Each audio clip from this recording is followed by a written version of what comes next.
Start करेंगे chapter number 6 जिसका name है Gauss Green and Stokes theorem. हमारा फर्स्ट टॉपिक है Gauss divergence theorem. Gauss divergence theorem आपको वॉल्यूम इंटीग्रल और सरफेस इंटीग्रल के बीच में एक रिलेशन डराइव करके बताती है। According to Gauss divergence theorem the surface integral of the normal component of vector function F, किसी वेक्टर फंक्शन एफ का जो नॉर्मल कंपोनेंट होगा वो क्या होगा, एफ डॉट एन कैप। उसका हमें क्या निकालना है, surface integral.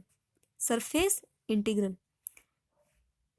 Taken over a close surface, किसके ओवर, किसी क्लोज सरफेस के over, is always equal to the volume integral, volume integral of divergence of F, divergence of F over volume V enclosed by surface S.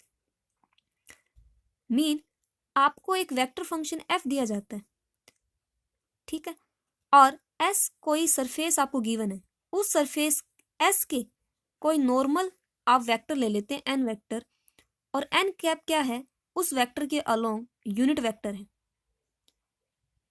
Then F dot N cap क्या होगा, normal component of vector F. इस normal component of vector F का जो surface integral होगा surface S के ऊपर, वो हमेशा इक्वल आता है किसके, वॉल्यूम इंटीग्रल वी। यहाँ पे क्या बता रहा है कि इस सरफेस एस ने कितना वॉल्यूम एनक्लोज किया हुआ है, तो v is the volume enclose by surface s। तो किस उस वेक्टर फंक्शन का डाइवर्जेंस हम निकालें तो वो क्या होगा, डेल डॉट f।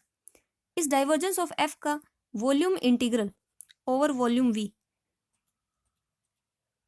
के इक्वल आता है, ठीक है। तो ये हो गया relationship between surface integral and volume integral. Mean आपको अगर सरफेस इंटीग्रल निकालना है किसी क्वेश्चन में, बट आप सरफेस इंटीग्रल इजीली नहीं निकाल पा रहे, तो आप सरफेस इंटीग्रल को किस में कन्वर्ट कर लेंगे, वॉल्यूम इंटीग्रल में कन्वर्ट कर लेंगे और अपना आंसर निकाल सकते हैं। सिमिलरली वॉल्यूम इंटीग्रल को आप किस में कन्वर्ट कर सकते हैं, सरफेस इंटीग्रल में कन्वर्ट कर सकते हैं। तो ये जो गॉस डाइवर्जेंस थ्योरम है वो रिलेशन बताती है दोनों के बीच में। एक अनदर फॉर्म और है, एज्यूम कर लेते हैं कि वेक्टर फंक्शन एफ किसके इक्वल है, f1 I cap, f2 J cap, f3 K cap.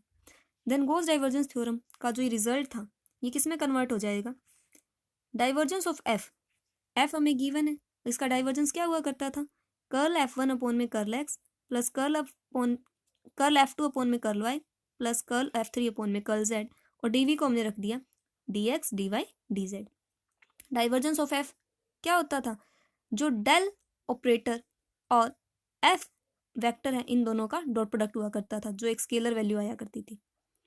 तो ये तो क्या था, डाइवर्जेंस ऑफ एफ निकाल लिया हमने, लेफ्ट हैंड साइड पुट कर दिया, और right hand side surface integral के अंदर जो ये नॉर्मल कंपोनेंट ऑफ एफ है उसकी वैल्यू हमने निकाली थी पीछे।